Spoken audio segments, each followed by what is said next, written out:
Hey there, kids. It's me, Oni the Unicorn. And I'm here to tell you that f***ing your dreams ain't cheap. In fact, it costs a ton of cash to do. So that's why me and the ONW radio show need your help. Just go to the website displayed below and hit us up with some cash, yo. $1, $5, $1 million if you have it to spare. Any amount is appreciated. Well, I gotta go because these dreams ain't gonna fuck themselves. See ya!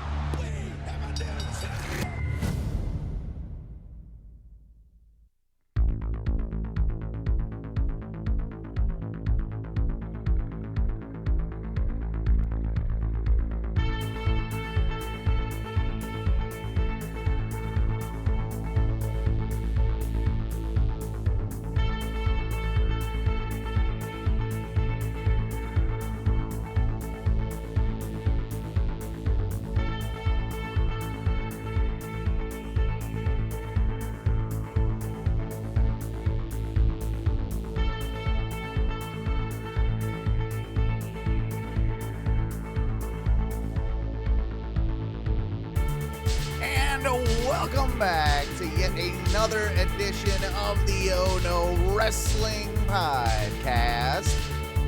Well, it's another week, and it's episode 137. If this is your first time listening, I am your Sharp Break Kid. My name is Owen, and along with me, all the way from beautiful Mile High City, Denver, Colorado, our prediction champion, the one and only modern day Maharaja Matthew. How are you today, my good friend? Drinking it in, man. Just drinking it in. How are you doing? I miss those days of Jericho. I miss those days too. And you know what reminded me about that?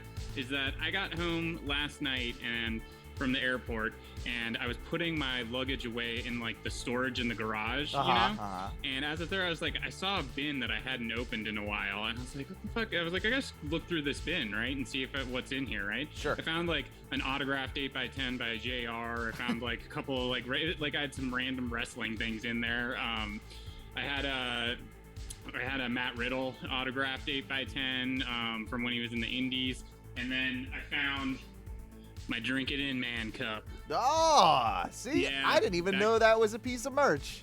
It came. It's not an official piece of merch. It came in a wrestle crate as like part of it. But I did find it, and I always held on to this. It used to sit on my desk at work, but now it's gonna sit on my desk here. Nah, I love it. I love it. Also, I miss the list. I feel like if that's one. I know Jericho doesn't like revisiting his old gimmicks or anything, but that is something that he absolutely could bring back in AEW. And bring back the list. I feel like it would be a welcome, callback if he. It would be did. fucking hot. It would be a hot trend if you were to do that. Yeah, I think he could absolutely do it. Maybe, and this we'll add to conversation later. Maybe that's a way they can bring in KO if KO jumps ship. Oh, and he does that, and maybe KO brings over the list. Yeah, because remember they had that whole thing with the Festival of Friendship and that whole list thing. That would be amazing if KO essentially brought the list back in, have them feud very briefly, and while KO comes into the company, and Jericho gets his list back. That would be pretty awesome. Do you think they would be able to call it the list? Do you think?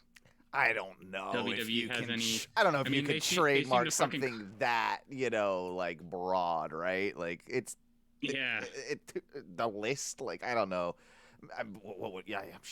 just call it the checklist or something. I mean, if you could do, I don't know, you could do something with it. Yeah, they probably have copyright on it. That's really the list. I mean, crazier things have happened, especially with WWE and the way they trademark things. That is true. Lil Wayne has like a copyright on the word bling, the phrase bling bling. So. Yeah, because apparently he invented it, so I don't know how you like police that to make money, but right. I'm sure somehow you can. I'm sure WWE is I mean, they're a fucking large corporation. They have the means and they're out for blood and want their revenge, so they could do it if they wanted to. But I think Jericho and Vince have probably spoken. I would like to think that he would let him have that one. Yeah, it seems like they, like, to this day have a good relationship, right? Because he wouldn't have let him do the whole, like, Austin Skull Sessions or whatever, Broken Skull Sessions podcast had that not been the case.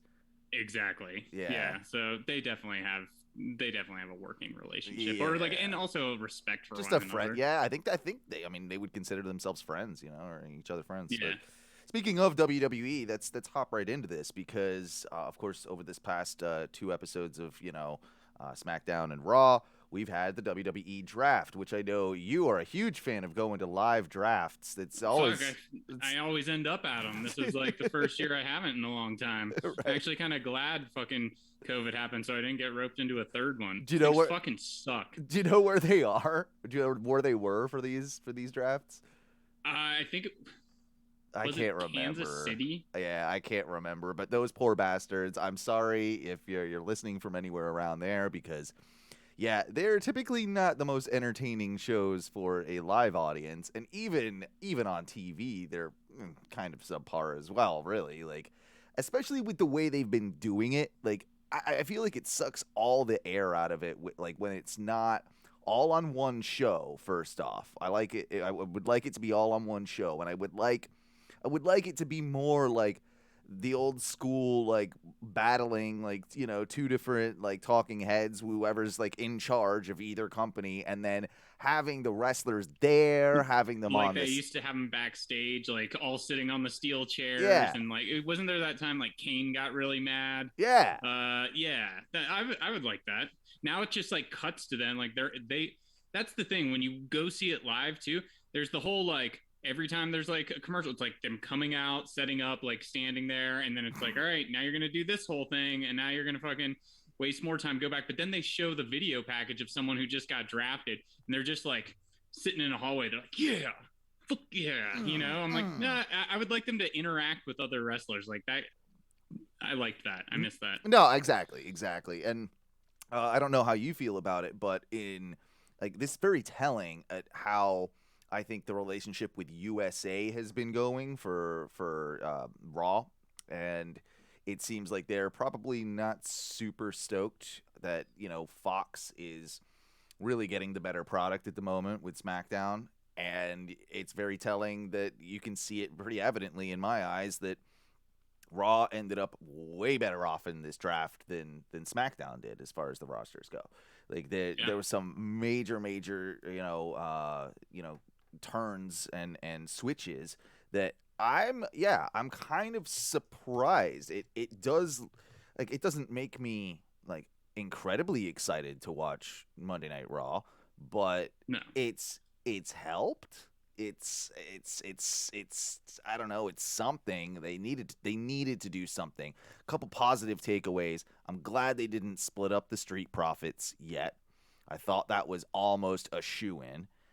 But then there's the very confusing, fact of we split up the New Day again, or like we're throwing the New Day over to SmackDown or Xavier and Kofi while Big E remains on Raw. Yeah, that's a weird one. Also, the whole like women's title picture seems very bizarre as well. Like, are they just gonna do what they did a couple years ago or I think it was last year, wasn't it, when New Day and it was Street Profits moving over from Raw to SmackDown, if I believe, and then New Day moving from SmackDown to Raw, both being tag champs at the time, and they just literally met in the back of the hall one day and like, okay, you have these belts, I'll take these ones and see you later. Like, are they gonna do that, you think, with Charlotte and Becky? What's the no, they gotta do something, right? They gotta do something. With this particular draft I guess it's interesting in the fact that it doesn't go into effect until after, was it Crown Jewel? Yeah, after Crown Jewel. Yeah. Although they're starting to make appearances. I mean, this week you saw some, and I mean, like Becky Lynch came out on Raw, right? So, which by the way, had this note because when I travel, I do actually put this in the back. Like, Yeah. I put like all of Raw on most of the time if I'm at the hotel, like in the background while I'm working and like doing shit. Like, it's always like I'm not like fully paying attention, but I might as well because I'm sitting there it's fucking there, working, right? Yeah. right? Sure. I do it. I've been doing it for NXT. I did it for NXT 2.0, which was very disappointing this week. But I did take a note, and the note that I wrote was, hold on, sorry, should have had that already up. I said Becky Lynch's character, it's like just like Seth Rollins' character. It's like exactly like Seth Rollins' character. 100% Seth Rollins' character. Yeah. Like the clothes, the fucking bougie, like over, like drip, you know, all of that. Except arguably, she's probably playing it better than Seth. Probably. Like, realistically at this point, I mean, she's the better of the two, like, performance-wise. Like, although like, the whole segment with Edge and everything that's going on with him breaking into the house, I actually found that mildly entertaining. So we talked about that on the last podcast, and I hadn't seen it. I actually did go back and watch the entire thing. It was really weird and creepy. And it was actually weird. Hilarious. But there was one shot. So he grabbed the apple and he was walking over to the dining table to then talk about like the kid's art or whatever. And fucking. You could see the dog in the back just laying on the couch, like sitting there. I was like, why the fuck isn't like that white husky doing anything? Did you also catch that? And someone had to point this out to me after the fact, but that Edge, when he was on the phone and he's calling like Beth to basically tell her like, don't go home, like I don't care about the groceries, all that stuff. He ends up saying like, I'm gonna call so and so, and I forget their real names, but he was referencing FTR. Who live in the area, must still be friends. And I'm gonna call, and he called them by their real names. Their real names, yeah. And yeah, I thought that was just like, that's an interesting little one. I wonder if that was one of those things that he's like, Vince isn't even gonna know, like who these two people are, like, right? Like he's not even gonna know their real, because he probably doesn't even know their real names. No, no way, right? Idea. No way. Zero idea. Zero idea. The only way he would know now is if somebody came and told him about it. Mm-hmm. You know. But yeah, and then I guarantee Edge could say, well, it's story continuity because they actually do live in the area. You know. Yeah.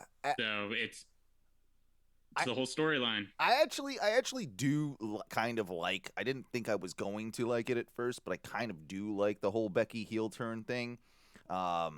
And I guess, like, the way that this could move forward with the time that they have, do you have somehow Bianca take, because she's moving over to Raw, right? Yeah. Is that the idea? Yeah, Bianca and Becky are moving over to Raw. So is there any way that you can have strap up Bianca in this period before Crown Jewel, as to then make it make more sense? I don't know. Like I'm trying to figure out like the logistics of how you would make that happen, but it doesn't. And what if they did this, which I don't know if they would. Maybe they would, but maybe not. They have a championship match at Crown Jewel. Yeah. With Becky Lynch and Charlotte. And that is how you get Becky 2 belts back, a heel Becky 2 belts, which would then allow her to at least get some more time over on Smack to help. She could bounce between both brands at that point. And then, yeah. That's actually not the worst idea. And I think that they might be smart to do that, because they're struggling for stars at the moment. And with Becky, you do have one. She's the only person that I think that you can logically put 2 belts on still at the moment, and for it to make sense. I guess you could argue Roman, but you could argue that, but that's not as necessary, especially in the women's division right now. I kind of find like the women's division's in a weird like spot, because you do have all these, you've got your Beckys, your Charlottes, your Biancas, your Sashas, or all those established names. But it does actually seem like they might finally be doing something with both Naomi and with Shayna Baszler. Both of whom are going over, I believe, to SmackDown. I think that's correct. So I'm just gonna check the roster here. So yeah, I'm pretty convinced. So Sasha's gonna be over there. Shotzi, Naomi, and who else did we say? Sorry, I'm just like looking at the entire roster. Naomi and Shayna Baszler. Shayna Baszler was the one. I thought she. Oh, there she is. Okay. Yeah, so she's SmackDown, right? Yeah, she's SmackDown. I hope they give her a shot this time around. I hope this is like finally that's fixed. That Yeah, they do need the new stars. I mean, they have this. Like, I mean, you can't always rely on Charlotte and Sasha and Becky and Alexa, but she's gone for a while, as we know. I did also have a note that I saw here. So when we talked about the New Day and the New Day being separated again, right? So I don't know if you caught Big E's promo on Raw. Did not, no.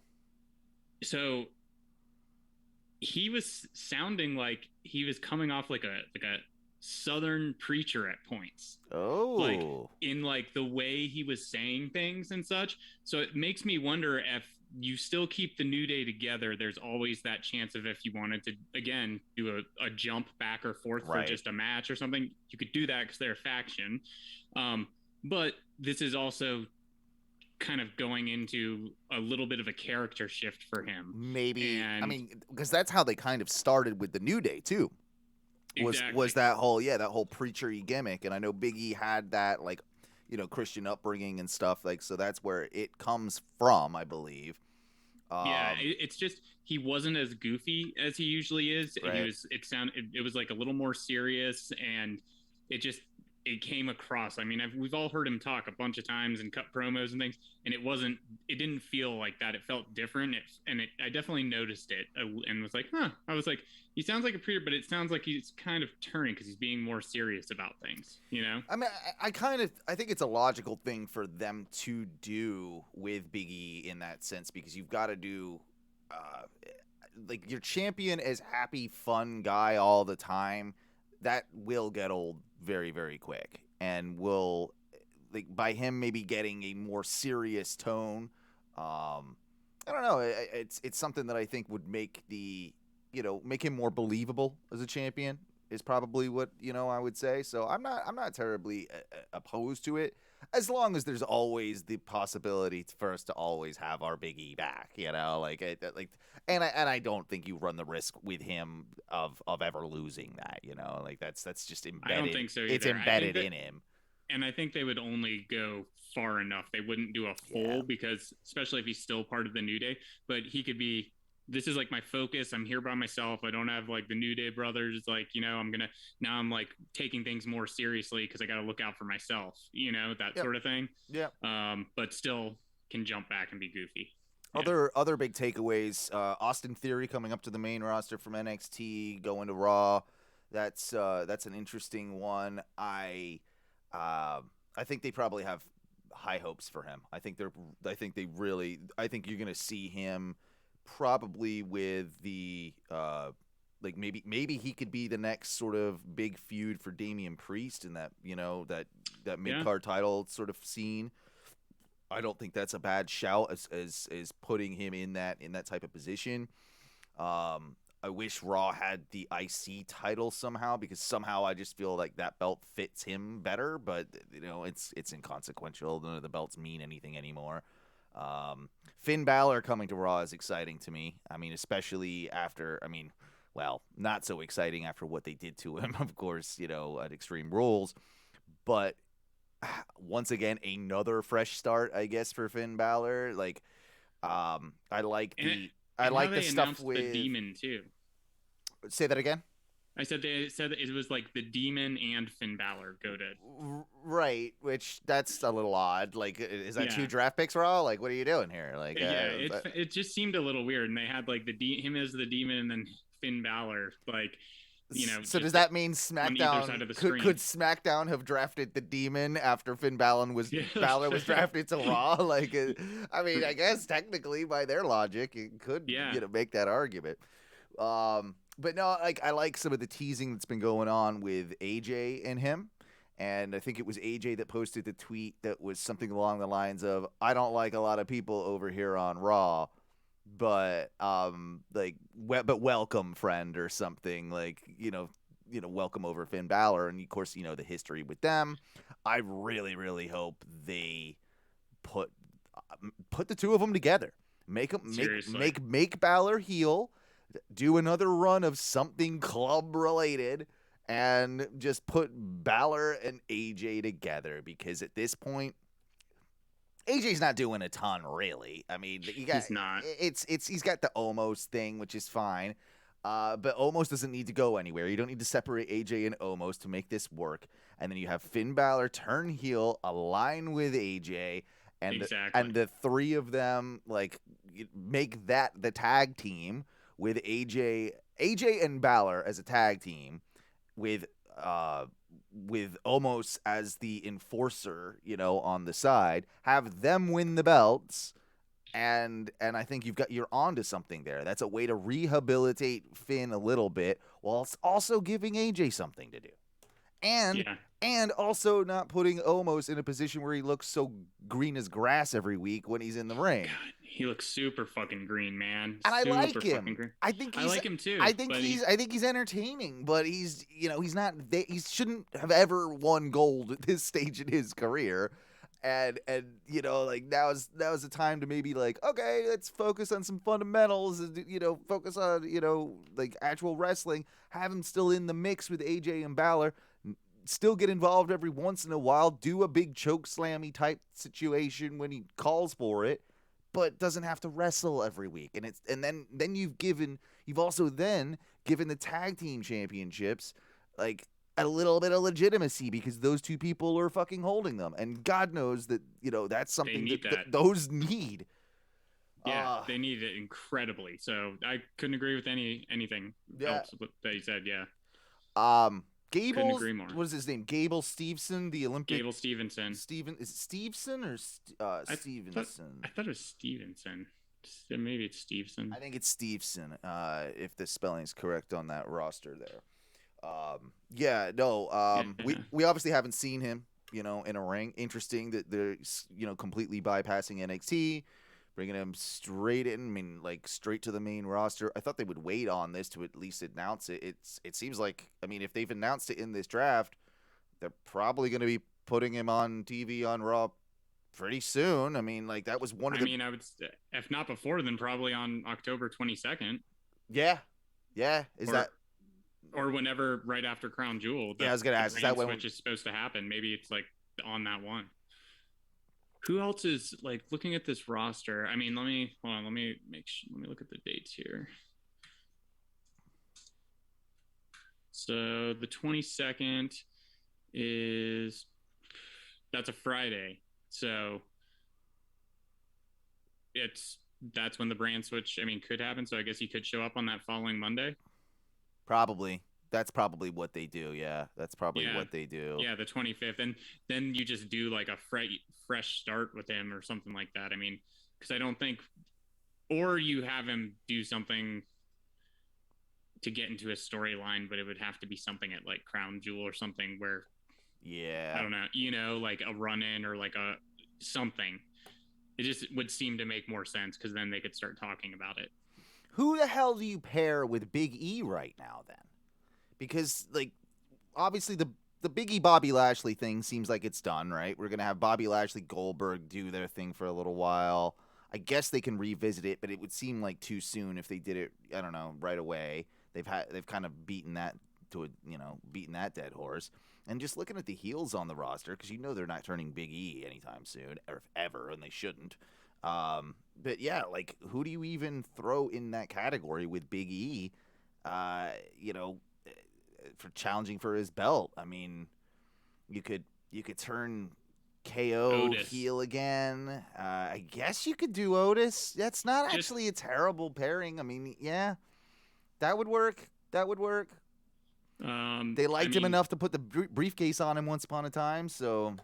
Yeah. Big E, Keith Lee. Yeah, is Lee working heel now? It seems like they've taken that kind of slight They've turn taken with that him. slight turn, so I think that's kind of what's happening. I just don't think... KO? Yeah, I said KO if they turn him heel, but, you know, he is working... Commander Aziz. You know, they've done stupider things. Maybe they have Gable Steveson come in and do the Kurt Angle thing with him, and he's heel. Like, I could see, like, there's something about him, like, with his dumb smile that I see him more, like, instantly. I think he might work better as a heel than he does as a face, like, coming in. Maybe it's not his first feud. Maybe he doesn't go straight after Big E, but I can see them, like, really strapping the rocket to him and, you know, having that work. So I don't know. Yeah, he could come in and they could have him play, like, you know, this nice guy to the camera, like, blah, blah, blah. But to everyone else, it's like I don't need to be here. Like, I won gold medal in, like, in wrestling, right. Like, you know, and, like, just kind of have that attitude against them. So that could work. Yeah, no, or you have the biggest heel in professional wrestling, you know, face Big E, and Byron Saxton could get back in the ring and you have him go after the title. Like that's what we really need. That's what we really need. What about Karrion Kross? Yeah, they're probably gonna do that, aren't they? That's more than likely how they have they destroyed Karrion? Have they saved him enough since they destroyed him to make that work? That's the biggest question. I go back and forth on that. And it also sort of like goes, you know, if you look at the other side of the equation and you check out SmackDown's roster, who are we really going to be pairing with Roman at this point now, too? Because there's a lack of challengers on that side for that to work. You could maybe do a program with Nakamura after he drops that belt. I guess they're probably gonna revisit Drew and Roman again. Like, that seems like it would be what they would do. I don't think that Drew is the guy to take it from Roman. Do you do something with Ridge Holland, who's just got called up? Like, do they have enough faith in him to put, like, yeah, we know he's not going to win, but do they have enough faith in him to put him in a main event program? Like, you know, because other than that, we've already done Cesaro. We've... Sheamus? Yeah, if you turn Sheamus face, you know, you could do that. It's not going to be Corbin. We've been there, done that, and Corbin's Jinder. Yeah, but no one's going to get behind a face Jinder. Like, you can't. And I would. I know you would. And what's even funnier about that? They split him up from his like heavies, right? From Shanky and what's his face? Oh no, Shanky's on SmackDown. Oh, Shanky is, but one of them I think is on Raw. What's that guy's name? Veer? Hold on. Is it Veer? Yeah, Veer. Yeah, Veer. So Veer's like poor Veer, like he's over there on his island. Then not gonna get used. How do you see Hit Row working on the main roster? I could see it work, but I think it's gonna. I would like it to work. Yeah, but it might end up being too gimmicky. Well, it kind of is anyway, but that's okay. You know, like because they're, I don't know, they seem pretty authentic, and I think that's kind of cool. I feel like Top Dollar is gonna have a decent time just because of his size. Like, I think they can do something with him pretty well. Oh, I just thought of it. Kofi Roman. Oh, there you go. Kofi Roman that's actually something that people would get invested in. So they definitely would. Yeah, so I'm okay with that. Don't think Kofi wins, but you could do it. Yeah, you could definitely do it. But Isaiah Scott, do you thrust him into the IC title picture? I mean, I could see that Isaiah Scott Nakamura, and Nakamura could drop it to Scott. I could definitely see that. Yeah. And then you got kind of like the top, the whole Hit Row, thing. Sort of, they could screw Nakamura out of the belts. That also gives a platform for Boogs, and then you could do some matches with Boogs. Which, by the way, that was the other one. Maybe that's the one SmackDown got, because Raw got Finn Balor and the Demon in one, and then Nakamura and Boogs were Rick Boogs were they came as a package. They came as a package. Yeah. Bizarre. I don't know. I think it's going to breathe a little bit of life into WWE, which we both know it needs. It's interesting, again, like with some of the people they have called up, in the sense that, you have this developmental thing, right? And you have, you're supposed to get people ready for main event TV, all this type of stuff. Some of the people that they've picked are not the people that are the most qualified from NXT that you pulled up. Like Ridge fucking Holland, another one, pretty goddamn green. Like, I don't know. It's bizarre who they have chosen, but at least, I guess, yes, at least there is something, happening. At least they're trying a couple of new things. One funny thing is, just because I've seen it, his dumb face on the roster here for SmackDown is someone in our group, our good buddy Jay, good old Jay Jansen. He just posted right before we went on air a funny thing about Pat McAfee, and Pat McAfee is apparently he likes his weed edibles, and. Fair enough. Yeah, I do too. yeah. I mean, good for the guy. Good for the guy. Let me pull this up here. But it sounds like homie was somewhere and had a ton of extra edibles, and he had to eat all of the edibles. Or he's done this before. Apparently, he's like eaten like 30 edibles and like before he got on a plane, and then like just didn't want to waste them or something. So yeah, news from today's Pat McAfee show. Pat currently has a lot of edibles that he can't take home with him on the plane that he has to eat before SmackDown. So his commentary alone should make the show worth watching. I will be interested to see if that is the case. While we're at it, they are in San Jose, California. San Jose. All right. So while we're at it, I'll go through some of the stuff from our Facebook group. Every week when we do the show, everybody, we like to throw it out there and ask you guys what you would like us to discuss. Again, you can find our Facebook group at Oh No Wrestling. That's OHNO space wrestling. Please join the group. It's a lot of fun. So yeah, we've got a few different comments here. I'm just pulling them up. AJ Lee's return from Steve Stinson. That was the first, comment there that was pulled up of things that they wanted us to discuss.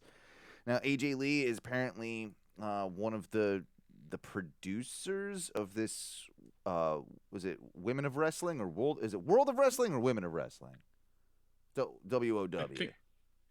I think it's Women of Wrestling. I think it's women because it seems like it is. I'm honestly not super familiar with the promotion. I've heard the name floated around before, but not. Yeah. I know I know of its existence. Have I ever watched it? No. It's Women of Wrestling. Okay. And it looks like it's been around since 2000. It has 6 seasons. Okay. Let's see. So last one it looks like was November 23rd, 2019. 60-minute runtime. Let me see if it has like notable.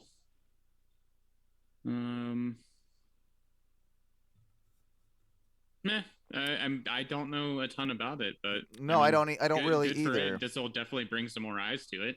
No, absolutely. And with having AJ Lee, and then of course their first big signing and announcement was the fact that they've got Tessa Blanchard on board, which pretty controversial decision to get Tessa, but I guess someone was going to pick her up sooner or later, right? Like it was inevitable.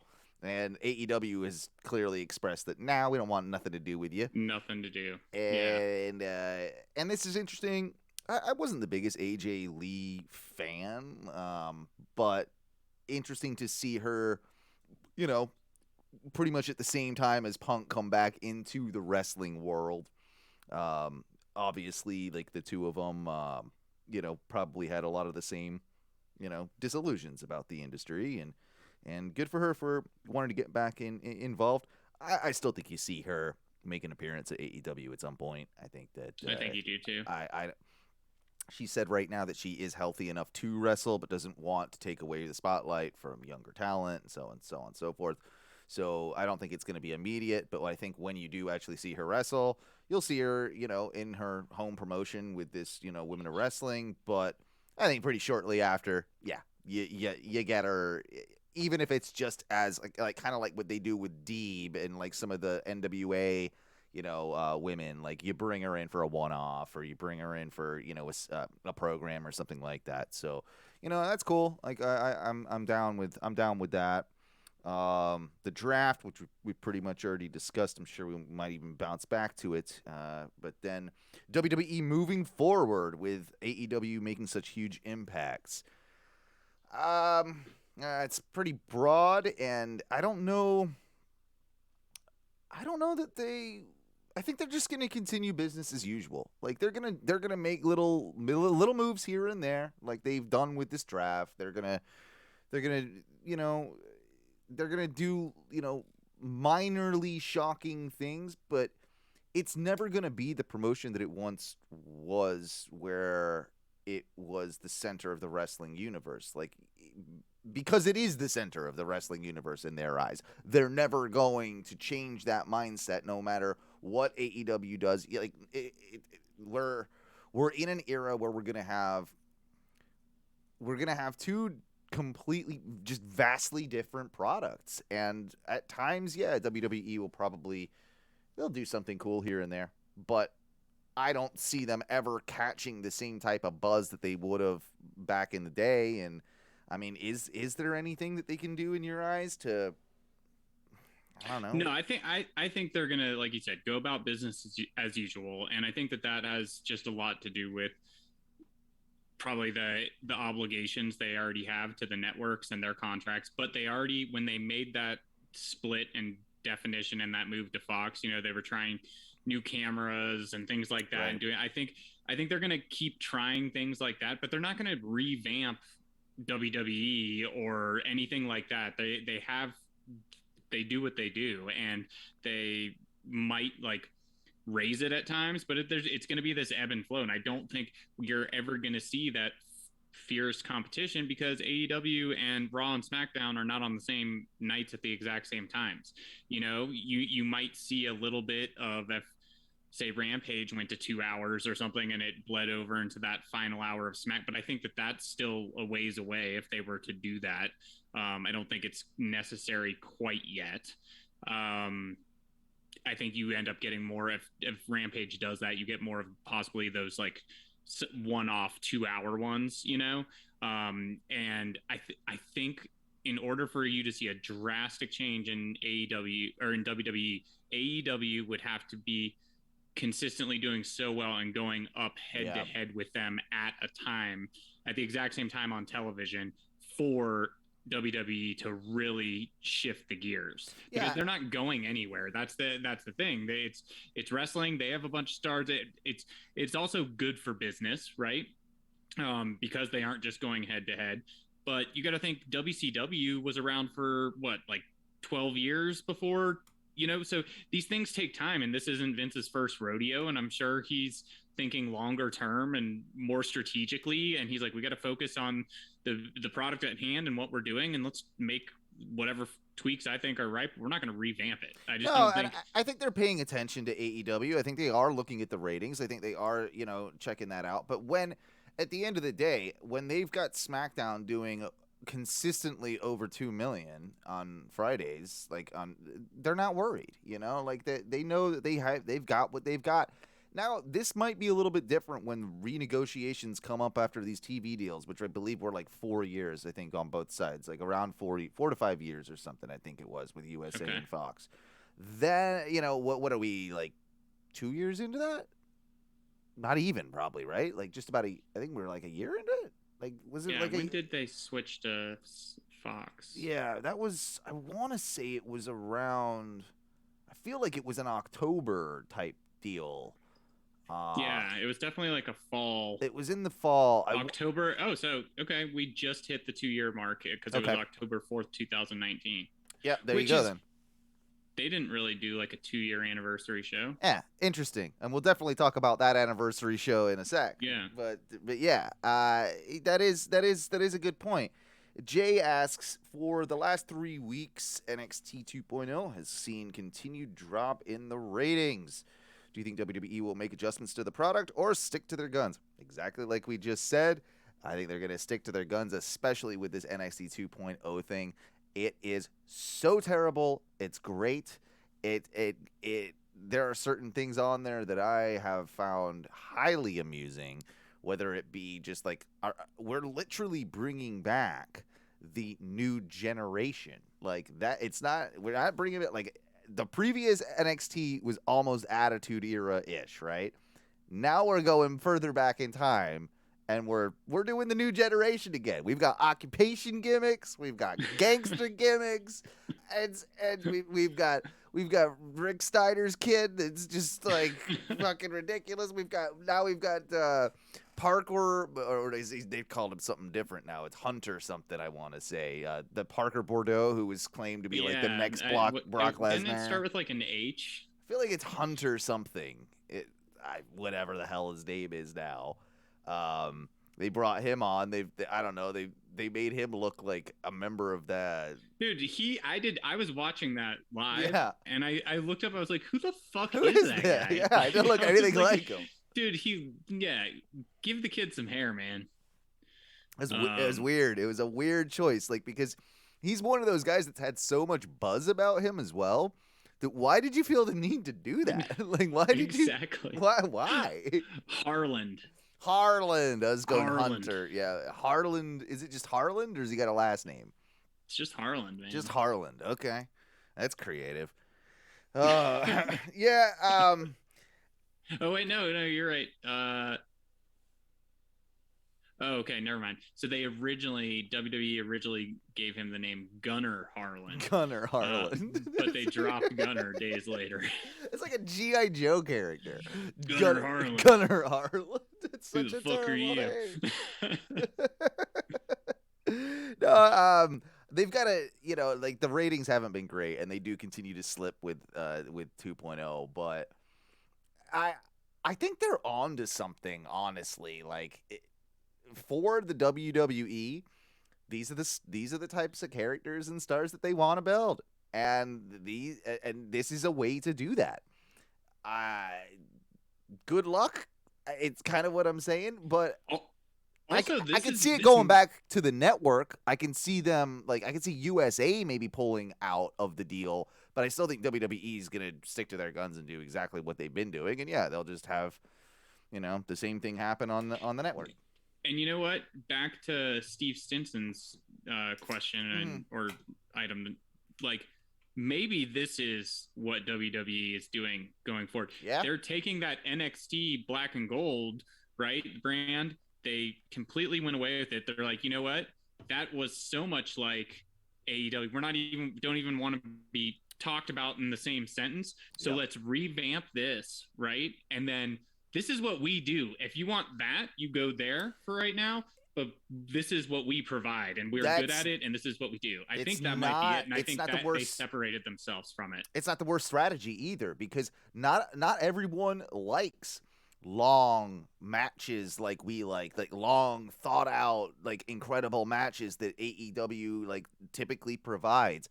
Not everybody's into that work rate. Some people want a goddamn Lars Sullivan to just go in and squash somebody in 2 minutes and be in and out and, whoa, that was awesome, just big dude, and and if if that's what they're doing, and that's the, like, that is a choice. I'm not saying it's what my choice would be, but I can see them from seven, like you just said, having that separation between the two and purposely dividing the two.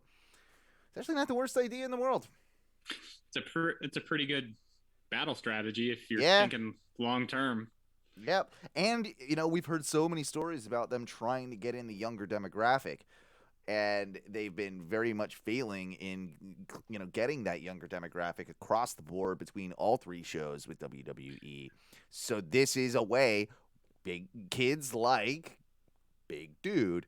They don't care about and all the younger generations too. They are all playing video games and role playing RPGs and stuff. So they're way more into characters. And I mean, there's always been that in every generation. But like, I think to the extent that they're exposed to it and have access to it, they're probably much more into it. I would assume. I'm basing that on zero. It's just.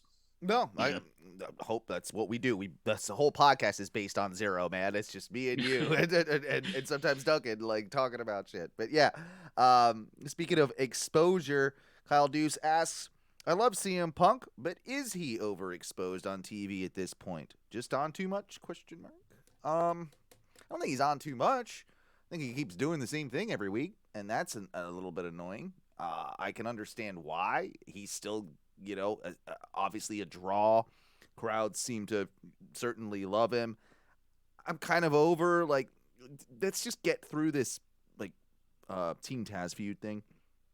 Let's get through this. Like, obviously he's, like, taking a detour from that, like, next week, because he's going to be doing, or this Friday, or tonight, rather. He'll be up against Daniel Garcia, and I'm sure that'll be a good technical match. It'll be a, his third match in AEW. So now we've had him with, your kind of reckless, extreme type of guy with Darby Allin. You've had him now with like a big power guy and Powerhouse Hobbs. Now you get him against more of like a traditional technician with Garcia. I'm sure it'll be a decent match. I'm sure there'll be nothing wrong with it. But realistically, I was over it last week when we were talking about it. This week he at least mentioned it. I like him addressing it. Yeah, I did like him addressing it. I will give that. Saying like, are you guys sick of this yet? And because I'm not. I'm gonna ride this out for a little bit. So I think he knows. Also, I think he's cognizant because he said like people on the internet or something like that. I think it was that promo that he said it, but he said people on the internet say or something. No, he's self-aware. He knows. Yeah. He knows.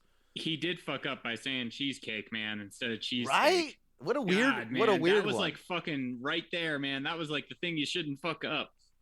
And we'll get to it, but not even the worst fuck up of the night. Yeah, not even the worst fuck up of the night at all.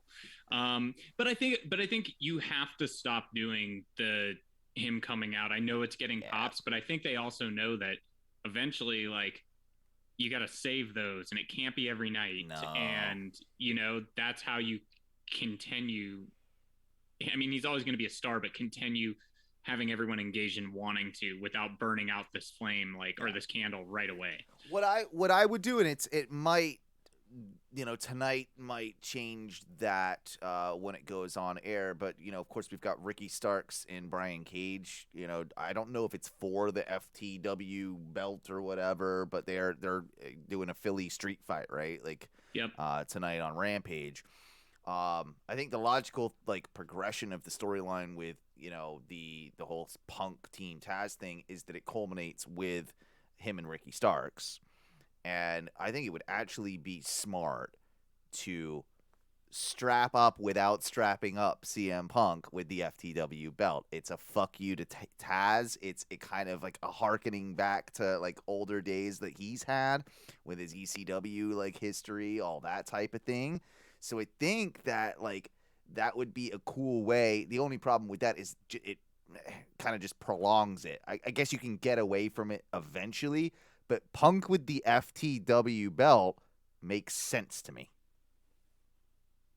It totally does. And that's how you actually get him. Does that then extend that feud? That's the only problem with it. That is the only problem because that is the only problem with it, because I do like it, but the only way that you get that feud over with at that point is if Taz gets back in the ring. Back in the ring, and you have him beat Taz. Right. Like, and at that point, it's now CM Punk's FTW belt, and I don't hate that. like that's kind of cool. Or do you have like maybe Hook? Like, I don't know. Like They are. I mean, you think him and Hook are gonna wrestle? I think. Have we seen Hook wrestle? I don't think so. Even on Dark or anything? I don't know that he's had a match in the I don't know, AEW system. but something about Hook just makes me want to hit him in the face. Oh yeah, well he is the quintessential millennial douche that like or zillennial or whatever they call the ones after us, because I guess I'm a millennial, right? So he'd be like the next generation. But yeah, like 2 generations back. Whatever it is, right? Whatever they call them, but like it's he's playing his character to a T. I gotta give him that much credit. And he's a good-looking kid, but what he does is I've seen like this generation do it, and it always annoys me when I see him do it. He does this thing where he plays with his hair all the time, and he's obsessed with his hair, and he's always pulling it and like and well, you got to make sure it's fluffed, man. You can't let it fall down. You know, every few minutes the weight pulls it down. It's like he's like a Zach Morris. It's like you're purposely fucking up your hair type thing to look more disheveled. Like, I don't know what that whole concept is, but whatever. Good on you, Hook. You found a gig, and I still can't believe that's Taz's kid. Like, they don't look anything alike to me. Like, that's they look nothing alike. It's like kind of crazy. He's way too white. Like, I guess Taz must got with a pretty white chick. Like, what is he, Puerto Rican? Like an albino? Is he Taz Puerto Rican? What is he? He's got some color in him, doesn't he? I mean, he's not is he Italian or is he Puerto Rican or something? Let's see. He looks darker than me and you, is what I'm trying to point out. Yeah, he definitely does. Let's see. Taz. All right. So, where does it say? I guess Wikipedia doesn't give you like their yeah. What is your race? Like, but he's got. I mean, is he like maybe Mexican? Nah, I don't think he's Mexican. He's got something. He's got something in him. He's from Brooklyn. Yeah. So Puerto Rican would make. That's always what I've assumed, but I don't know if that's true or not. Maybe he's just a darker skinned white guy that I've never known. I don't know. There's something there. Puerto Rican, yeah. Could see that. I think so. I think that's probably it. Let's see. Do we have any other things from the Facebook group? Deuce with another stupid one. If I wear the American flag overalls to the show, he's saying, like, because he's going to be at the Dynamite that we're going to Saturday the 23rd. If he wears his American flag overalls, which he's famous for, what should I wear under a Roosevelt shirt like the Macho Man, or the Ric Flair, or a CM Punk shirt? I don't know, man. That's a tough one. I'd stray away from the Ric Flair one right now. Yeah, it's probably I would say hold back on that one for just a couple little longer. Yeah. I mean, there's gonna be a lot of people in CM Punk shirts out there, so that's a thing too. Maybe go macho. I don't know. I can't tell you. I'd say just spur of the moment right before you're heading out the door. See how it feels. Have them both laid out or hanging there, and just fucking. You can't go wrong either way. No. So just whatever you're feeling right before you head out that door. Fuck, maybe wear the CM Punk shirt, the underneath the overalls, and then you can wear the Macho Man unbuttoned around it. You just kind of got it all. Now you got it all. I did the Macho Man. I like what you're doing. I like what you're doing. And then, got it all, brother. And then Andrew Fountain, with a final post in our comment in our group, just posted the link to Howard Stern show prank calls a wrestling show. I think I've seen that back in the day. It's a YouTube link. So, but you know what? For next week, I'll take a look at it, and we'll I'm gonna take a look at it too. We'll discuss it. Pulling it up so that I have it just locked and loaded. Yeah, we'll discuss that. We'll discuss that next week when we do the show, because I haven't had time to watch that video before we do the show. But anyway, moving on with everything. How do you feel about the TBS title? I like it. Me too. I like it. I got like a lot it. of shit I online. thought it was weird, and I know Tony said that he's not going to be like a presence on TV Right. or a lot, or and he hasn't been, which is good, But they kept saying like a big announcement from Tony Khan, and then right before they went to commercial, they were like, coming up next, a big announcement from Tony Khan. They had like his picture, like it was like up next, and then it wasn't. It wasn't. It was just Shivani in the ring by I guess it was Khan by way of Shivani, doing the announcement. Yeah, whose hand was really shaky. It was like I didn't notice very that. noticeably shaky. Oh, it was really weird. The one, not the one he was holding the mic with, but like this one that when really? I was like, man, you're like really shaky. Like your voice isn't, but like your hand is. I hope you're all right, man. Yeah, man. That's serious. Like if yeah. I don't want Shivani. I don't want Shivani getting no Parkinson's or something like that's yeah. But then you got I mean, I like the belt looks good. I think the belt looks good. I think it's smart that the fact that they did a TBS one, I think it's smart that they did it for the women. Yep. I think that's definitely smart because I think now you can actually start having more matches and adding more. There's something to it as opposed to just a match. You know what I'm saying? Random feud. Like, yeah, there's a reason that like they can be fighting for something that it's gonna give motivation and direction to the women's division that it's kind of needed. Especially when you've got kind of Britt sitting on the top of it at the moment, and I don't think they're going to take that belt off her anytime soon. So it's like a mid-card for the women title that you needed to separate it so it's not just a huge, massive women wrestling. And it is a mid-card title, much as the TNT title is, but they like to try and clear those distinctions. I don't think that they like referring to it as a mid-card title. They like TV title. It's kind of that's exactly what it is. And that's really cool. And we've already kind of had the restart of that with the TNT title with Sammy like instantly defending it against Bobby Fish. Miro wasn't necessarily on TV, and it does work better for a babyface to kind of have the open challenge type situation.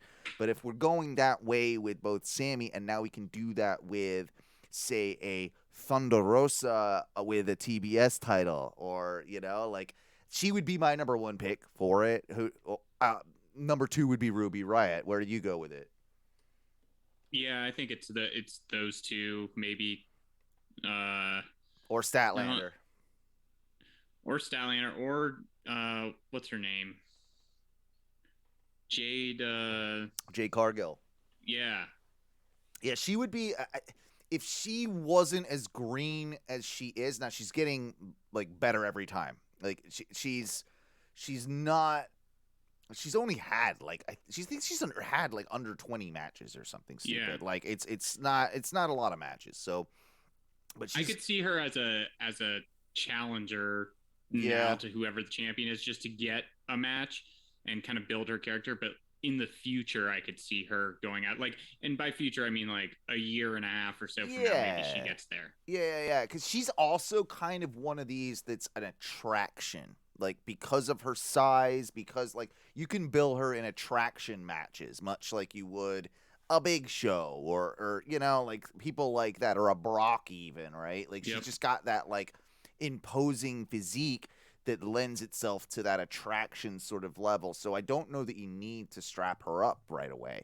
She can wait.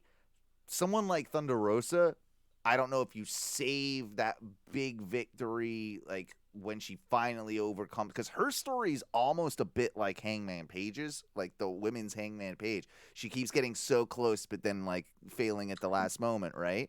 So I think it might behoove them to actually put it on Thunder Rosa, so you can have the moment when she finally beats Britt Baker for the belt in 6 months or 3 months or whatever it is. That being said, perfect title for Ruby. It is a really good title for Ruby. Yeah. I can't disagree with that. I mean, yeah, I think it's between those two, really. And I think eventually you turn Ruby heel. I think I could see her with that belt being heel. I think that's what you do. You have Ruby take, and then maybe she gets too cocky. Then you can have all sorts of like. I feel like you could have a great little program with her and Statlander. I feel like you could do like. There's definitely like I think her as a heel right now actually works better. Just let like the excitement of her arrival burn off a little bit, and it'll work just fine. It's one of those like it took a while for them to realize that we absolutely need to make Britt Baker a heel like in the beginning. Now it's kind of gone back the other way. It's like what do we honestly probably just need to make Britt Baker a face and it would probably make more sense, but I digress. It's for Ruby, I think she we've sort of seen her as a heel in WWE, but her whole act was so watered down that no one ever really cared, like I don't feel like I've ever got a really good heel version of Ruby, and I think that I think it's in there. I just think it's in there. I think it's in there. I wanted it to, in all honesty, and I will say this, every single one of the, going back to All Out, every single one of, what's the fucking word I'm looking for? Debuts? When someone like the three appearances, why is this blanking on me? Just debuts? Like, yeah, debuts. God, why can I'm like appearances. Why can I not make that connection? Yeah. So those 3 debuts, they were all very similar in the entrance. If you go back and look at them, they walk out and they smile and they like do the oh my god, this is amazing. This is amazing. But like I wanted to, and she was the first one, and so I always remember this, that I wanted her to come in as like a fucking like badass go-go, and she came out and like had that smile like and I was just like okay.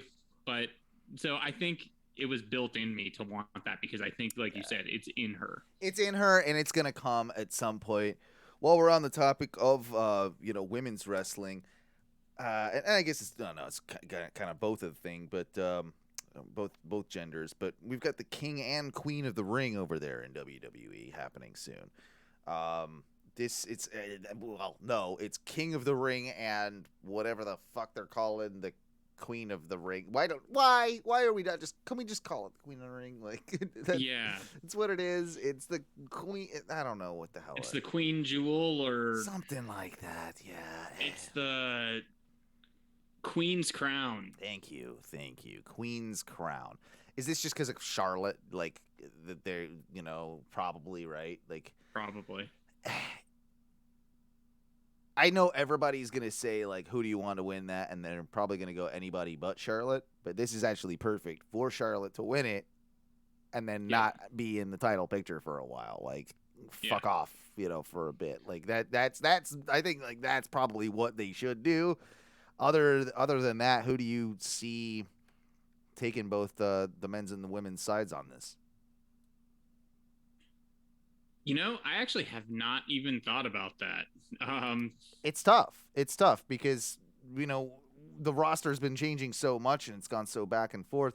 On the women's side, this might even be a decent, like, I feel like Shotzi or someone someone like that could really work with it.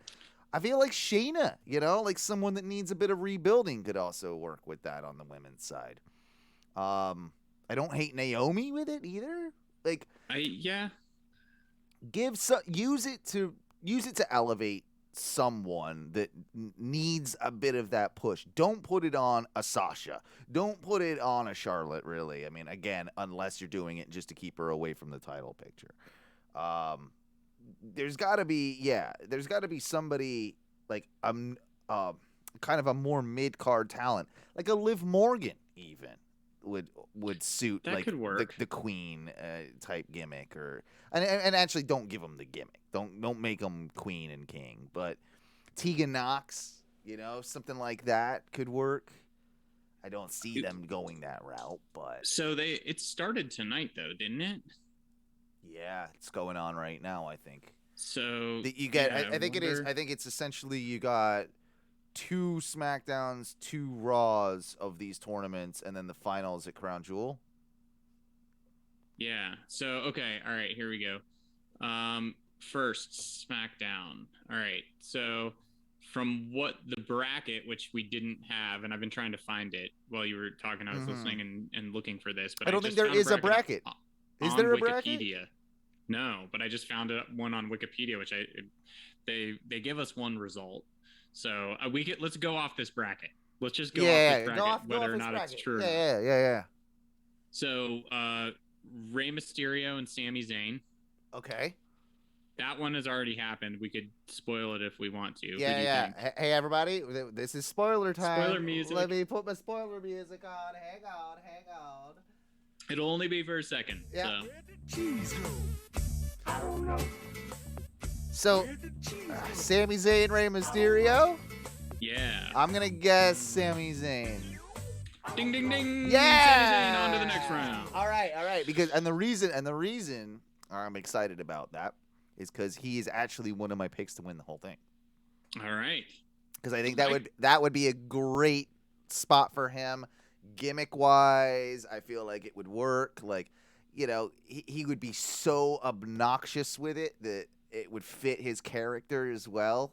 And I think you have him and Xavier in the finals. Okay. And again, everybody's going to be behind Xavier, think Xavier is going to win, and it's going to be Sami in the end with some dastardly tactic. I could see that. I'd like to see Xavier get to that match too. Yeah, because I think he deserves it. Well, and Xavier is always said it's his like favorite thing. It's his number one like goal is to become King Xavier, King of the Ring. Yeah, so like because of that, WWE's so cruel they won't let him have it. You know, like that's why I don't think that they will. Like it's like you gotta lose in your hometown. You gotta like all those things. Yeah, you gotta never get what you dreamed of. Yeah. But we'll keep that brass ring right there. Exactly. You just keep reaching for it, man. Exactly. Yeah. So it looks like I think this is probably the SmackDown. Because it's 10-8. So Cesaro and Finn Balor. Okay. That one has not happened yet, or at least the result is not up yet. How many names do we have in this tournament? 8? 4. Yeah, 8. 4 from. You got a ghost in there, bro. Something fell off your shelf. I know. What was that? It was one of your toys fell off the shelf. I caught it. Oh, I was like, what was that? Let's see which toy it was. Hold on. You got a ghost. Let's see if it means something in the rest, because those are wrestling toys. Yeah. It might do. Braun! Oh yeah, he's gonna come back and win the King of the Ring. Yep, he's coming back. I still think they re-signed that guy. He has said he has talked to them. He said he's talked to everyone, but he wanted to do the Free the Narrative and something else. Let's pause on because it's in my notes. I watched some of that Free the Narrative. Yeah. Have you seen any of it? No, I was actually going to try and watch it on the plane, and then I couldn't. I had work to do, and so I wanted to watch it before the show so I could ask you about it. It is weird. Like, I'm not going to say I dislike it. I'm not going to say I like it. It's fucking weird. And what's so weird about it? They're doing, like, narration over top of the wrestling matches. Like, and they're telling the story of, like with all these different characters, they're almost using it as like, it's like when a wrestler gets, say fired from WWE or released from WWE, and then they go on a million different podcasts, right? And they sort of explain how they're going to be different and how they're going to evolve their character and how they change their narrative, right? And it's like the whole thing is designed around that concept that they can go in there and they can explain who the new version of them is, right? Like that's the whole general idea. So then you've got wrestling matches with like narration over top of them, not commentary, but and not like documentary. Like fake documentary commentary over a match, but it has nothing to do with the match. Right. Yeah, nothing to do with the match. That's fucking weird. The whole thing is bizarre, and it also trips me up because it's clearly shot in Orlando, my town, and I I could see him walking like in downtown Orlando. I'm like, I know where that is. He walked right by the pizza place that I, go to like here or there. Like when I worked at the club downtown, the Beachum, they walk right by there. Like it's like it's odd, like to me, like it's jarring. Like I have not finished it, and I haven't seen the stuff with Braun yet, so I can't really comment on that. But How long is it? I think it's about 2 hours. Like it's too long to be honest. Okay. I haven't checked out the second half, so yeah, I've only checked out the first half. The very legal stream I found of it was split into 2 halves, so I've only checked out part 1 and Okay. yeah. But yeah, moving back to the King of the Ring. Yeah, so Cesaro, Finn Balor. Yeah. And then so on Raw. Well, on that'll be 10/11 Finn. That'll be Finn. That'll be Finn. Yeah. Raw. That'll be on 10/11, so Monday. Yeah. Kofi Kingston, Jinder Mahal. Kofi. I don't know. Because then you have Xavier Woods and Ricochet. Yeah, they do a match. It's Kofi Xavier. Yeah. That's what they do. They put him. They're gonna do that. Yeah. They're gonna do that. They're gonna do that for sure. Kofi's gonna lay down for him. Yep. 100%. Yep. Yep. And then we have it'll the finals will be either Xavier, Sammy, or Xavier Finn. Finn. Yep. Yep. That's 100% the way I see that going. I hope that bracket is correct because I hope like it. It's correct too. I like that bracket. I hope that is correct. What do they have one for the women yet? Let me check. I have one for the women, which may or may not, actually be right. Yeah. Let's hear it. We can go with it. So, this one I just refreshed, and it actually gave me an update on who won this one. So Zelina Vega and Toni Storm. Okay. For SmackDown. Was that the first match that we're gonna spoil right now? Yep, we're gonna spoil this one. All right, let me do it. Where did cheese go? I don't know. No. Where did cheese go? That's the Thai song. Yeah, it is. Yeah, it is. All right, so it is who do you think? By pinfall. Zelina, Toni Storm. Yep. Toni Storm. Zelina Vega. Wow, they gave her a win. Yeah. Whoa. Finally. Wow. Yeah. All right, that's the first. I think that is the first win she's had since she re-signed back with the company. I think so. Yeah. All right, they're finally right. they've forgotten. Vince has forgotten who Aleister Black was and that they are married, and now that she's allowed to win now, like that he's forgotten. Exactly. Yeah, Yep. He's yeah. completely forgotten. Well, how stupid is that though? Too. I mean, I have nothing against Zelina Vega. I think she's an underrated talent, but you just brought in Toni Storm. You just brought in Toni Storm, and Zelina Vega's been losing left and right. Like, so why wouldn't you push Toni? I don't know. It's the logics. Who knows? Unless someone is fake filling out this Wikipedia page, live. Yeah, they're just doing it. There's our one viewer right now, right? It's like the person. It's the person that's there. Yeah, listening to our show, fucking with us. Who else do we have in the bracket though? Liv Morgan versus Carmella. That should be slated for tonight. Oh, good. SmackDown. Again. Yeah. Again. Oh, yeah. Liv will win that. Yep. All right. Then for Raw on Monday, it looks like Doudrop versus Natalya. I mean, you're not going to have really... No. Nope. Not going to happen. Natalya's going to win that one. You think? And when you hear the next bracket, you'll see why. Because I think you'll know where this is going. Eva Marie. Nope. No? Who's in the next Injured, one? right? Oh, maybe, yeah. It's Dana Brooke and Shayna Baszler. I think Shayna Baszler wins that, and then you have Shayna and Natalya. No, I think he might do Shayna Doudrop. Because of the Nia? Yeah. I think that Doudrop winning the whole thing works, though. That's why I think that you have Doudrop beat Natalya. I think that no way in hell they're having Natalya go the whole distance. So I think No, I think Shayna Baszler. Well, it's Baszler or Doudrop. for me. Actually, Doudrop, yeah.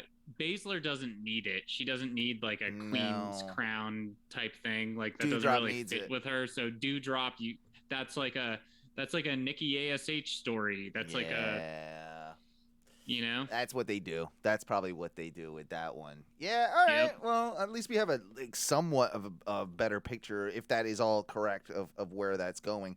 I wish they would make a bigger deal of these brackets. I wish they would announce them prior on social media, and I wish we would let them go back and forth a little bit, on social media, the wrestlers, and they should, because I mean, when I was looking for this, it was just kind of details are sparse, this, that, and the, so that's why I decided to go to Wikipedia, because every article was there aren't many details at this time. It's weird because tournaments in general are the easiest things to book. You can get a lot of mileage out of them. And you can do weeks of programming around a tournament. You can do pre-qualifiers to get in the tournament if you want to. Yep. You can build characters even before the tournament starts, so that when the tournament does start, it feels like a big deal that they're even in there because you've got an underdog story, all that type of stuff. Yet WWE drops the ball with tournaments so much. It's easy. It's one of the easiest wrestling storytelling techniques you can possibly have, and they're typically pretty damn good. It's a good storytelling arc and technique, but Yep. Speaking of storylines, though, the return of Hangman Page, probably the greatest storyline in all of wrestling for the last couple of years. Would you agree? Yeah, I would definitely agree. The Hangman story is something else, and really, really enjoyed the ladder match on Dynamite. It was probably the best ladder match AEW has done. I would think, because all I can remember is from another one was Cody hanging out on a goddamn ramp for half a match, on one of them. Remember that? I think that was the last one that they did. Yeah, I think it was. It was smart to have Cassidy and was it Pac start the match? Yeah. Yeah. I liked you got some good mileage out of that. Got some good mileage out of it. I did put in my notes because I said Lance Archer got screwed during the ladder match. He got no entrance on TV. It was during the commercial. During the commercial. Yeah, but if you were going to pick one of them to not give you had to do that. Yeah. I mean, it was him or Matt Hardy. That's true. And all of his main moves, his moveset, was a lot of it was during the break. That commercial. Yeah. Yeah. Didn't he slap a fan too? Did you catch that? No. Because he goes out to fuck with Moxley because Moxley's coming in through the crowd. Whether it was a plant or not, he slapped the shit out of some fan. How am I not remembering that? He did. I think they cut away pretty quick. I don't know if it was supposed to happen or not, but Lance Archer straight up slapped the fuck out of some dude, and I loved it. That's fucking hilarious. Yeah, I'm gonna go back and look for that. Yeah, please do. But I guess I wrote that, but then Moxley did a great job. Oh yeah. The match was good, and Andrade looked way better than he has. He did look way better. It was another. I mean, he looked good in the Pac match, but prior to that, not so much. This was another kind of return to form for me for Andrade, and I'm really happy to see he's turning the corner a little bit. So that's good. Took a hell of a bump too through that table. Yeah, he did. And yeah, the return of Hangman is extremely welcome in my eyes, and now it's the build to full gear, and I think he's gonna do it. You think that's where Kenny? I think that's where they do it. I think that's where Kenny drops it. I think that sort of has to be, unless they've got more tricks up their sleeve, which they might with this particular feud because it's been so long, and maybe they end up wanting to do it in Vegas. That's a really long time, man. Yeah, it's that would be next Memorial May. Day. That would be next May. I don't think you can wait that long. I don't think you can either. I also think Kenny's hinted at this before.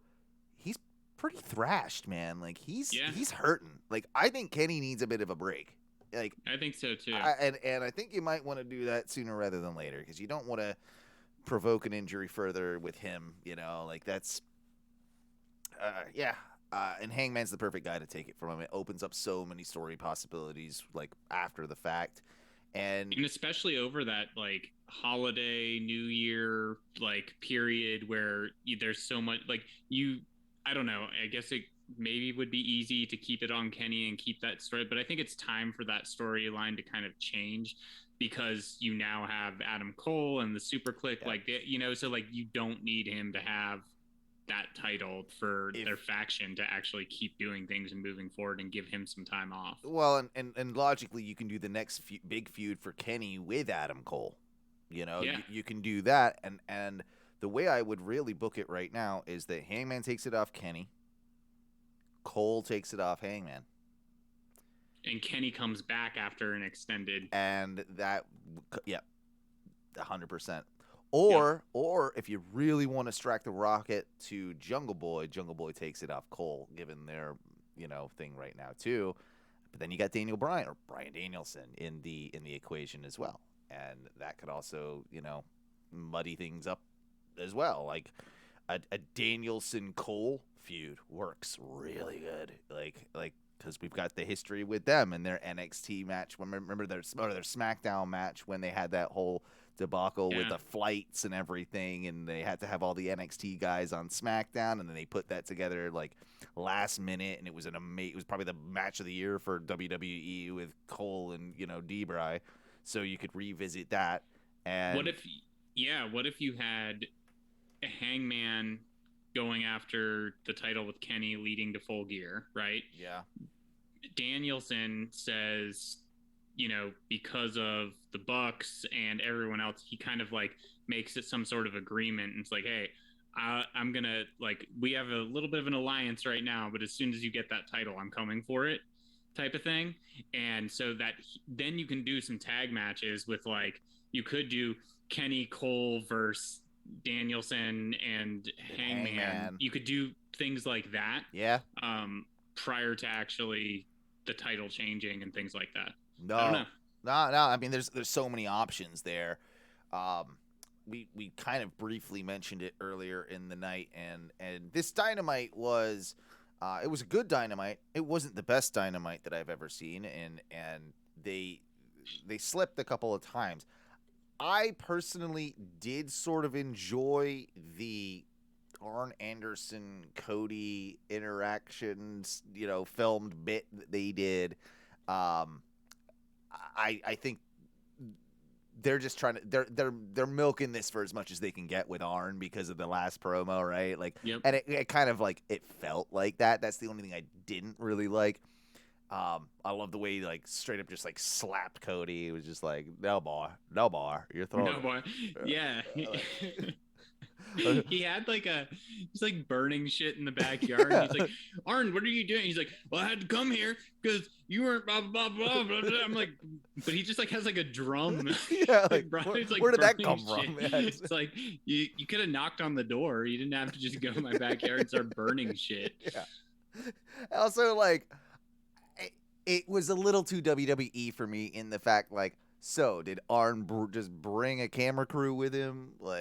How did that work? Why was the camera? That was almost a Seth Rollins. He almost ate an apple. Yeah, exactly. Except Cody was home. Yeah.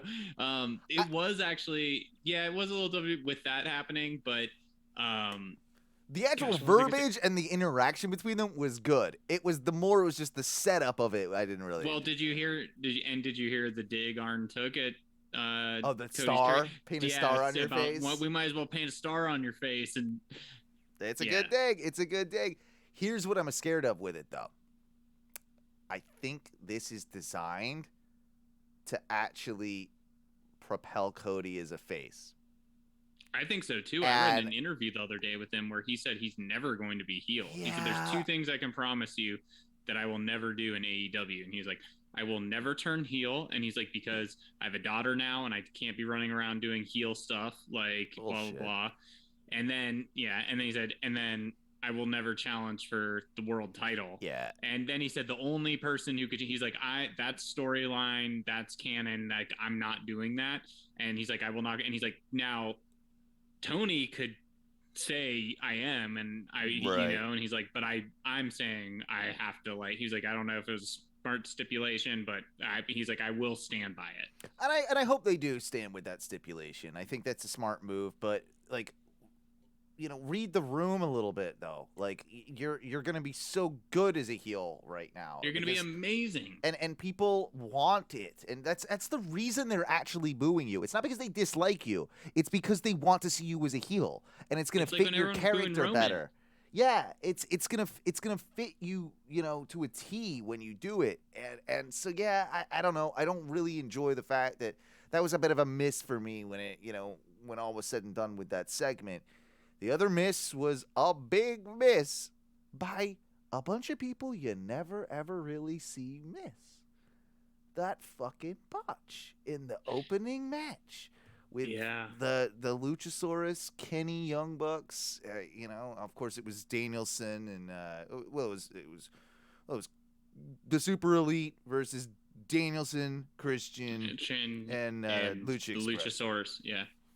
So, all in all, it was a great match. Like it was a really great match. But that botch, like I guess I'm just so not used to ever seeing it with those wrestlers that it felt like I'm like, ooh, like I don't know, there was something about it. I'm like, it was bad. It made me feel uncomfortable. Like it took me out. It definitely took me out of the match. It was 100% a botch. Like at first, I'm like, was that like an intentional botch? Like my brain was like, it didn't compute, you know, like of why is this happening? I think they sort of played it off, but they've been better at playing some of that stuff off in the past. Like I think it caught them by surprise. And back when I think it did too. And back when I was just mentioning some of like the Kenny stuff with him being thrashed, was this even a bit of a sign of that? Well, I think it is, and I think we also saw it when he tried to do the moonsault off the railing. Yep, and had to basically redo it. You know, like that was the weird one. Yeah, 100%. So I do hope he's okay. I hope that. I mean, it seemed like more of like Kenny just didn't quite have the strength for the big boy that is Luchasaurus to pull that move off. And Kenny's a pretty strong dude. Like I think on a regular day he can get Luchasaurus up on his own. Yeah, I think so too. Like, I don't think that's like the Bucks' fault or whatever. Like trying to like do the whole assist thing, because I think that's more of a gimmick, right? Like that's less of it, like the actual like technique of the move. Like Kenny can probably do that on his own. Sure, it helps with the little assist, but the fact like like I don't know, it was bad. And it was definitely, it took the wind out of the entire match, like you said. Like it took us out of it. It took them out. It did. For me, it wasn't. I mean, they did. At least it looked safe. Like I didn't ever worry about Luchasaurus's health. Right, like that part was at least okay. Like I didn't worry about that. But it made me concerned more just for Kenny than it did anything else. Like maybe it is worse than we thought. Maybe it is like he said a couple of times like. People probably don't realize that I'm closer to the end of my career than what people think. And this might be an enjoy it while you can type scenario. And I really hope I'm not right with that, but maybe Kenny doesn't have it. Well, that's why he's got to get some time off. And exactly. Like I think that match with Bryan Danielson, he gave it everything. And like I'm sure that fucked him up even worse with whatever he's dealing with. Exactly. 100%. I think he's hanging on to a couple more of these absolute dream match things that he's got in the back of his head, and he wants to just get through this story of who this Kenny is and who this version of his character is, and I think he wants to get it to a point where he's got a few left on the list he's got to check off, and then he can take his break. One of those people, and I think they're building to it very subtly. Well, not so subtly, but in the background right now, there's a lot of stuff going on online between him and Will Osprey. And Jay White. But I think the Osprey one is more I don't know. That's more tantalizing to me. The prospect of that forbidden door kicking even further open, blown off the hinges, whatever you want to say, and doing a Will Osprey Kenny Omega match on AEW television. And Osprey said recently, like, he was like, can out wrestle. He's like, Osprey. He was like, I can out wrestle Omega. He's like, I can out wrestle Bryan Danielson and Cole. Yep. Like all of you. He's like, I'm better than all of you. Let's do it. Yep. And and like I said, last time I watched the documentary, which is, like I said, it was a little, but he's a fucking amazing wrestler, and he's fucking just goes. Yep. He's been doing it a long time, man. What did you think of Bobby Fish? I thought it was okay. Still that kind of striker, hard hitting, like he looked good, Thought he looked better than he had in ages on NXT. Yeah. It's nice to see that he was like pretty healthy. Didn't look gassed. He didn't look. I think he did the job quite well. He's going to be a guy that you hire, and they did. They've made him all elite. The graphics been there and all that, but I think he's the type of guy that you bring in to work like at QT Marshall's gym and shit, right? Like I think he's going to be like that coach, like just because his age, his veteran like nature, his his long tenured existence as a tag team specialist as well. That's something that AEW like prides themselves on, their tag team division. So I feel like he's a good signing. He's gonna still do stuff, I guess, with MLW and all that. But yeah, like it was kind of an obvious that Sammy wasn't gonna lose type match, but it was a nice way to bring in Bobby Fish, and I think it gave him like some elevation as well.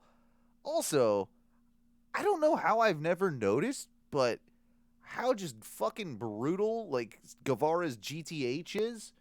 But because and the way that he sold Bobby Fish sold it too on this particular one. Maybe that's it just caught me like totally out of left field. It was a really, really good one. And there was a nice little detail, and it was one of those things that I'm like, Sammy, you really are good, like I've never doubted Sammy's, competency in the ring or what have you, but it was just this one little detail that they were really, really close to the ropes after he hit that GTH, really, really close. That in WWE someone would have ignored this, and it would have gone unnoticed. But had Sammy gone for the pin more naturally, or just normally, like you would in the middle of the ring, the Bobby Fish's legs or feet at least would have been underneath the ropes. And Sammy did this thing when he went for that pin where he separated Bobby Fish's legs as to not be underneath the ropes to cause the rope. It was just a nice tiny little detail that I'm like nuance. Little nuance that I'm just like, see, that's the shit that I get a kick out of when I watch wrestling. It's like, with my limited knowledge of how these guys do it and how the story's being told, these are the things that when I do pick up on them, it's like it is a hidden treat, It's like the little Easter egg. It's an Easter egg. It's a little Easter egg that you catch in because you're a fan and like, you hear of these things and you start to like, it's the detail. It's in the details. It's in the details, like, and it helps Sammy with his first ring to be like first win with that championship to sort of like cast aside any doubt of his ring veteran and ring awareness and all this stuff. Like, no, like this is why I say who I am. I'm as good as this and so on and so forth. So it makes him more credible just with one little movement, little touch. Like and kudos to Sammy on that one. Yeah. I'll have to watch out for that a little bit more. I was gonna say there's also did you watch any more of Roads to the Top? I've seen some clips. I haven't been able to convince myself that I need to watch that whole show. Okay. So I was at the hotel and so had it on while I was doing stuff, and so there was the Hangman promo. Okay. Where he's like, I'm just gonna drink some more beers and blah blah. I was like, all right, I'm glad they're still going with that. But like, it was cool in the sense of, and I guess I mean that's like us paying attention to the industry and wanting to see behind the scenes and stuff like that, I was like, those parts were cool. It seemed like there were less. It was more about the wrestling in this episode or two. There were 2 episodes. They were both 30 minutes long. I don't know why they just didn't do an hour. Yeah. But regardless, it seemed one of them or maybe both seemed to be a little bit more about the wrestling, and there was still that fake reality storytelling. That's what I can't deal with. I know. And I don't like that part, but I did like seeing the things behind the scenes. Even if it's more of the quick clips and like cuts, because that stuff I don't think that's probably just like B-roll, Sure. But yeah, I mean, the only time I'll ever watch it is if I'm probably like in a hotel and it comes on right after Rampage, and it's not destination viewing for me. No, it's something just that if it's on and it's there. But that's also a reason why they might not turn Cody heel while the show is on air. Yeah, while the show's on air. I did like that. I did see a good clip of Tony Khan like absolutely losing his shit during the, and I'm sure it's over dramatized because of the show, but it was during that segment with Go-Go and Cody with the weigh-in back in the day. Not back in the day, it was like last year. And it being like the worst segment ever. Because Big Show couldn't, or Paul White couldn't use the scale and all that, and Cody was saying, he's like, I'm whispering to him like 218, just say this weight, just say this weight, and he's like, and Show would not. He kept like struggling through it, and he was like, I was just fucking standing there whispering like 218.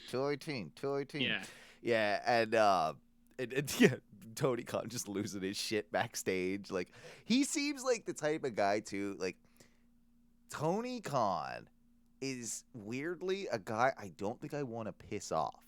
Like, I feel like I could probably beat Tony Khan up, but I still wouldn't want to piss Tony Khan off. He's got like some sort of energy about him where he's just like, I don't know, like, I feel like he'd rip you a new one. Like, that's all I'm saying. Like, if you fuck up, like, he's a nice guy until he's not, and when you fuck up, like he's not. I think I 100% agree. There's something a little off kilter. Like, I feel like if I were to hear him laugh, he'd be like,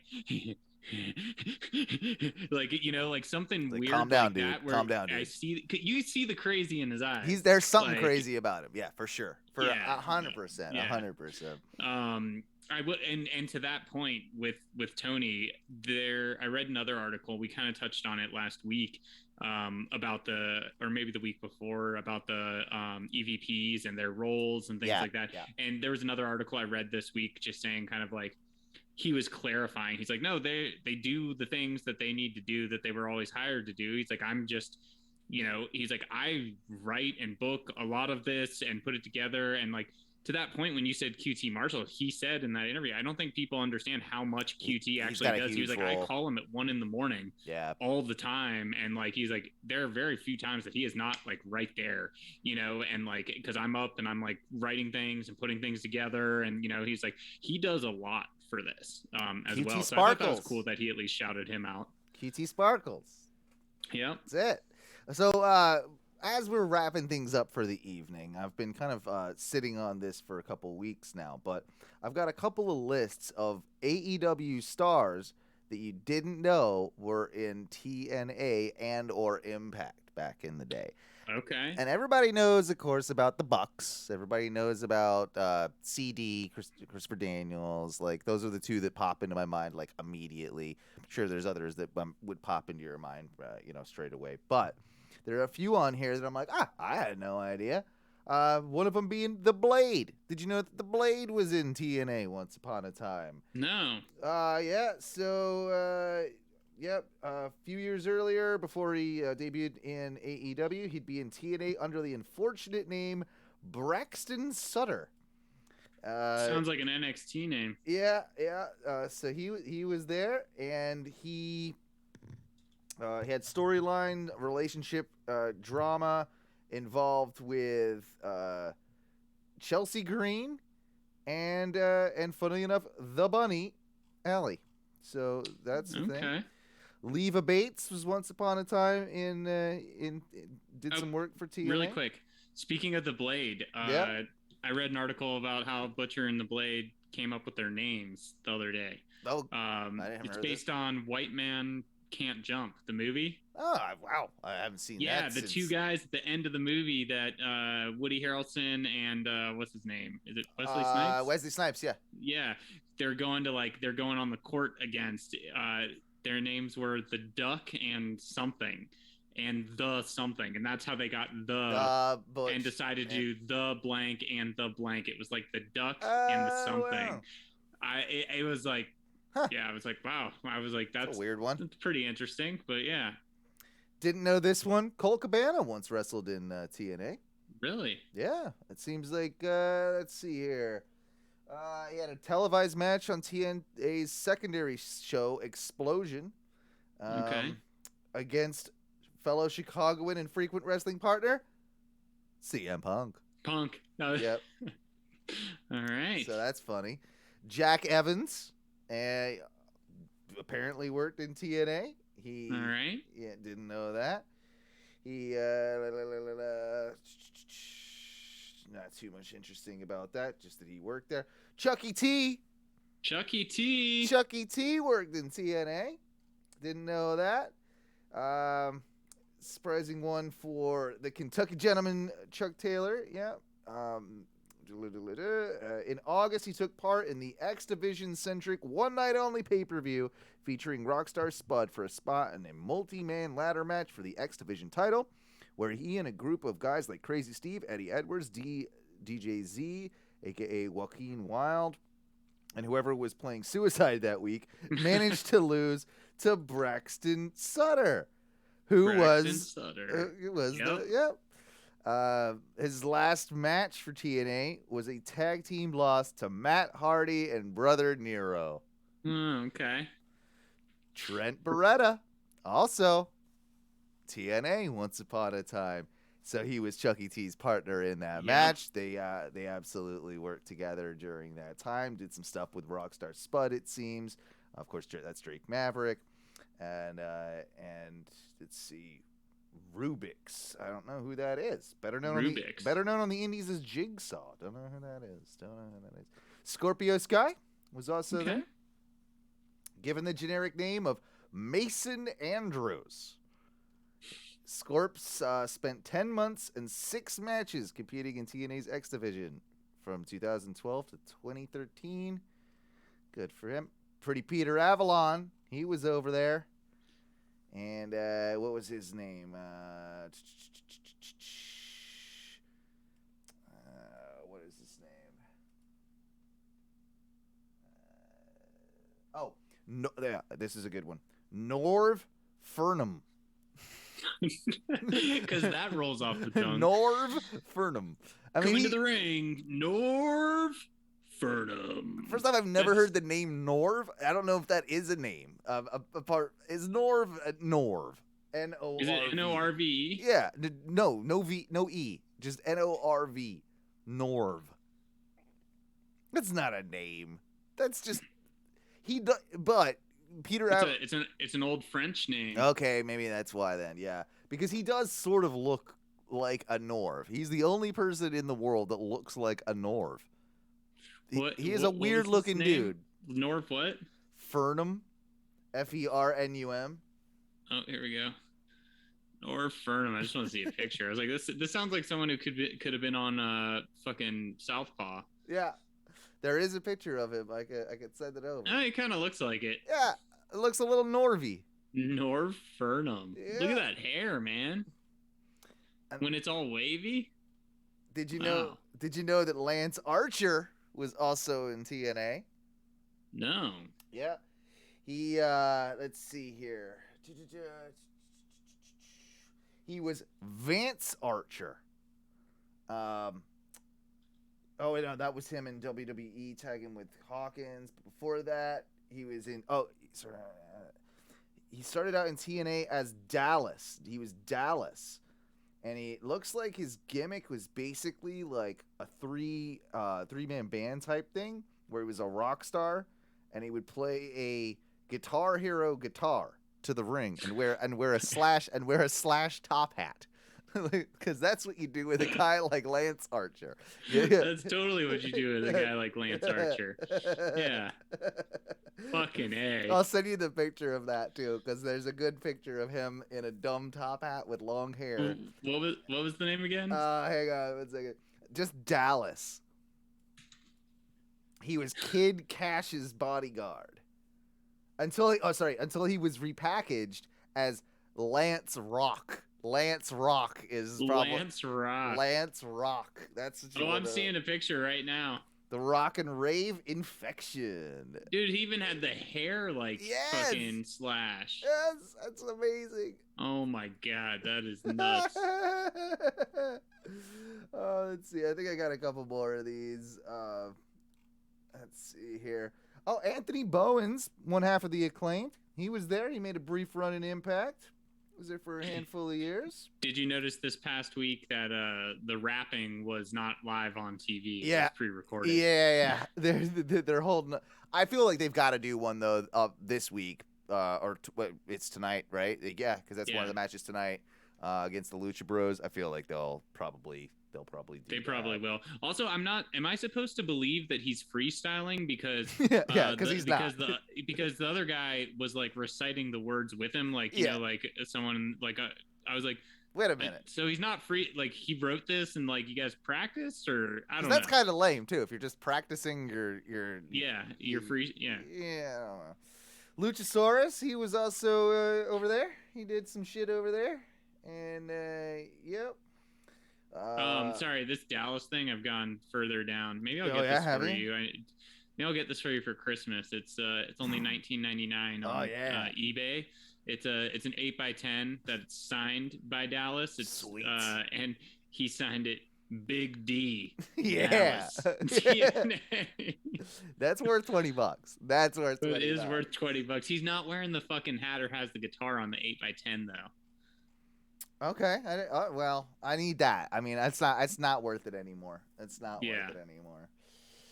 Let's see if we got any other hidden gems on here. And Jack Evans, we talked about him. I think that might be all of them. That might. No, we got maybe a couple more of these terrible sites. He was Vance Archer in FCW. Yeah. Vance Archer. Weird. Serena Deeb actually did a stint there. Didn't know that. I didn't know that either. And apparently had some matches with Mickie James. That's pretty cool. She did some stuff there. That's it. Yeah. So that was the last one. Yeah, but no, that whole Lance Archer, Lance Rock, that takes the cake. That's the best. That one. does. That takes the cake. I think I have my fucking Halloween costume. People are gonna think I'm Slash. No. Yeah. Lance Rock. And you got to make sure to have like the Guitar Hero controller. Oh yeah. That's what separates it. Because if you were Slash, you'd have a real guitar. But, you'd have some sweet, Gibson on you. But no. Like no. Lance Rock, bro. Lance Rock. Yep. We need to definitely do a wrestling a Halloween Ono wrestling as well. So we should do that. We should absolutely all make sure that we have a costume ready to go. I mean, we can't both do Orange Cassidy, so that's true. So we gotta think outside the box. But we'll get there. Maybe we'll bring back Bobski and maybe we'll bring maybe we do that. Maybe. All right. Maybe we'll bring back some Southpaw for Halloween. That would be appropriate. I think that's a really good idea, actually. That is a really good idea. Well, guys, that is about it for the week. Unless you have anything else, Matthew, that you really wanted to throw in here at the end of the show. No, I think we covered everything. Well, it's impossible to cover everything, but we covered what we wanted to, and we covered what we can. Yep. That being said, we have to apologize that next week we will not be doing a show. I am on vacation next week. I will not be in the state, and therefore I am not really lugging around all my equipment and trying to do that while I'm staying at a family member's house. So, yeah, I more than likely no show next week. We'll maybe be trying to get back to our regular Tuesday schedule that following week. So with it this today being released on Friday, going into Saturday, and then hopefully the following show coming out that following Tuesday, you won't have too long to wait. And then yeah, we can kind of get back hopefully a little bit better on schedule. We really appreciate everybody for you tuning in. I had a lot of really good, lot of good feedback from people about the show lately, and that means the world. We love doing it, but more importantly, we love it when we hear the feedback from you. And thank you for listening. Important. Thank you very much for listening. So, that being said, we hope to get Duncan back on the next show as well. And Matthew, what do we say when we get out of here?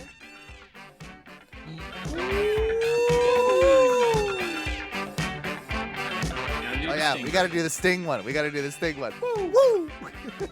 I can't do the Sting one. It's all the same. Patreon.com/ONRS if you want to donate some money. Oh No Wrestling, wherever you find podcasts. Join our Facebook group. And if you want to leave a voicemail, 407-906-6466. We already did the woo, so what we'll say is just have a good week, and we'll see you next time.